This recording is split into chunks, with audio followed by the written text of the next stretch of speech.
One of the largest oil refineries in Russia, which supplied fuel to the Moscow region among others, was attacked by drones. The Lukoil Nizhny Novgorod Neftorg synthase plant was burning and exploding.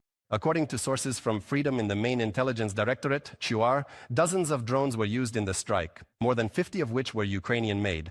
I should note that just last night, Ukraine's defense forces attacked the Saratov oil refinery, as well as Russian logistics in the occupied territories.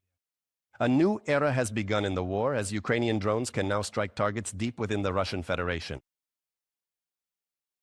Ukraine is successfully continuing its campaign of drone strikes on Russia's strategic facilities. On the night of November 3rd, as a result of a strike on the oil refinery in Saratov, a fire broke out at the facility.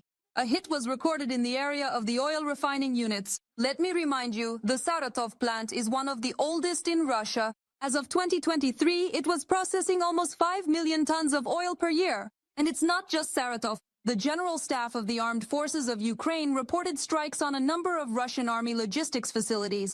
Fire damage was also inflicted on the occupiers' logistics facilities in the temporarily occupied territory of Luhansk region. In particular, a warehouse of material and technical supplies was hit in the settlement of Roskoshnue, as well as a mobile stock of fuel and lubricants in Dolzhansk. The defense forces are systematically implementing a set of measures to strike critical elements of the military-industrial base of the terrorist state in order to deprive it of the ability to continue its aggression.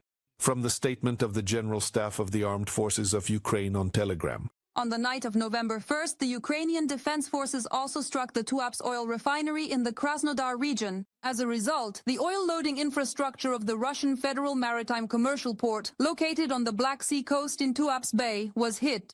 This terminal is one of the largest in Russia. According to a recent review by the Carnegie Endowment, an American analytical center, Ukrainian drones have repeatedly struck 16 major Russian oil refineries, which accounts for about 38% of the country's nominal oil refining capacity. These deep strikes have given Kyiv the initiative at a crucial moment. The US and Europe are tightening sanctions against the Russian oil industry. Even though Kyiv's request for American long-range Tomahawk missiles has stalled, writes Euronews. Meanwhile, Kyiv continues to improve its own weaponry. In just 1 year, the range of Ukrainian drones has doubled from 500 kilometers to 1,000. Among the main models is the Lyuchi drone. Its production cost is about $55,000, which is dozens of times cheaper than the air defense systems Russia uses to try to shoot them down. A greater flight range allows the Ukrainian armed forces to independently strike deep into Russia, as well as change the geography of the war. Now it is no longer safe in the Russian Federation. This is a well-calculated, precise and rational campaign aimed at weakening the Russian war machine and forcing Moscow to end the war more quickly. In the future, Ukraine's long-range arsenal will serve as a deterrent package and a guarantee against any new Russian aggression. The war that Russia unleashed against Ukraine is now returning to where it came from. And that is fair. The sooner this is understood in the Kremlin, the sooner they will make the only reasonable decision to end this war. Andriy Sybiha, Minister of Foreign Affairs of Ukraine.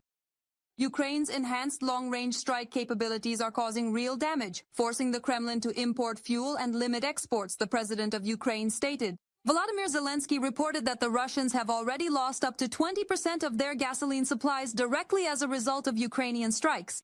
In addition, Volodymyr Zelensky noted that Kyiv has already used the Ukrainian cruise missile Flamingo 9 times to strike strategic targets in the Russian Federation. Let us recall its range reaches 3,000 kilometers. The geography of sanctions is expanding. Losses of the Russian war machine are also increasing. Moreover, we are increasingly using not only Ukrainian drones but also our missiles. They are performing well. I thank our manufacturers. Interest in the Ukrainian military technology sector is constantly growing. For example, the defense conference in Ukraine this year gathered about 5,000 investors compared to 1,000 in 2024. Foreign investors are actively investing in Ukrainian companies developing drones and defense technologies. For example, the American fund Ondas Capital announced its intention to invest at least $150 million in technologies that have been tested in combat, primarily Ukrainian ones. This was reported by the Wall Street Journal. Yulia Granovskaya for Freedom TV channel. Unknown drones have once again been spotted in Europe, this time in Belgium. Yesterday evening, several airports in the country were closed because of them, including the largest international one. Drones were also circling over a NATO airbase in northeastern Belgium. So what is stored there, and why have drones started to be spotted so frequently in Belgium? Our Radio Liberty correspondent Zariana Stepanenko will explain. Suspicious drones appeared again yesterday in the sky over the Kleine Brogel airbase. Local residents saw at least 6 devices. The police checked cars in the surrounding area, and a helicopter was sent up into the sky, but whether the drones were shot down or intercepted has not been made public. Therefore, nothing is known about their origin so far. According to Western media, American nuclear weapons are stored at the Kleine Brogel airbase. There is no official confirmation of this. Fighter jets are stationed there, and now, for the second time in a few days, unknown drones have appeared near this strategic military base. The Belgian Minister of Defense believes this is a spy operation. According to Theo Franken, this is supported in particular by the fact that the radio frequency of the Belgian Special Services was changed. He says amateurs wouldn't be capable of this. At the same time, the official preferred not to rush to make specific accusations. The passengers who couldn't depart on time aren't rushing to make accusations either. Yesterday evening, 3 devices were spotted over Brussels' largest airport, and more than 40 flights were cancelled. We were supposed to go on vacation to Malaga, but our flight was cancelled because of the drone problem. We were a bit upset about the situation, but honestly there's no one to blame, so we'll just be patient and wait for our flight tomorrow. I'm honestly at a loss for words because I've never encountered anything like this before, so this is something new for me. But let's just hope for the best. The authorities also shut down 2 other airports in the country. Planes were redirected to neighboring airports. Flights only resumed this morning. Recently, the number of drone incidents in Belgium has sharply increased.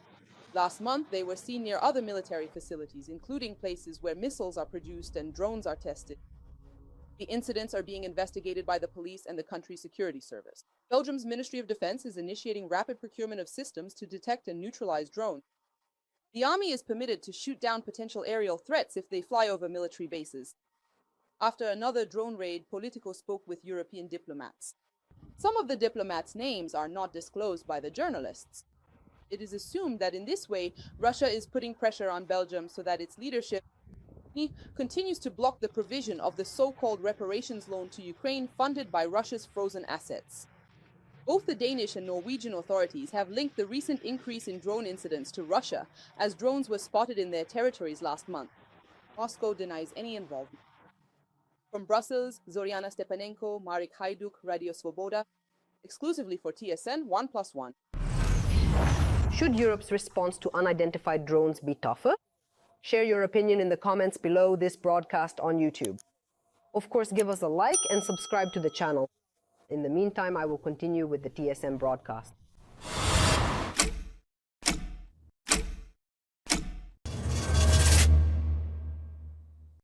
Viktor Orban is going to meet Donald Trump. The politicians are set to meet in Washington. This will be their first bilateral talk since the inauguration of the American leader. Hungarian Foreign Minister Péter Szijjártó reported that the main topics of discussion will be the peaceful resolution of the situation in Ukraine and the holding of the summit in Budapest. The Hungarian side will also try to convince the US that they should be exempted from American sanctions against Russian oil. They also plan to discuss energy and economic cooperation at the meeting,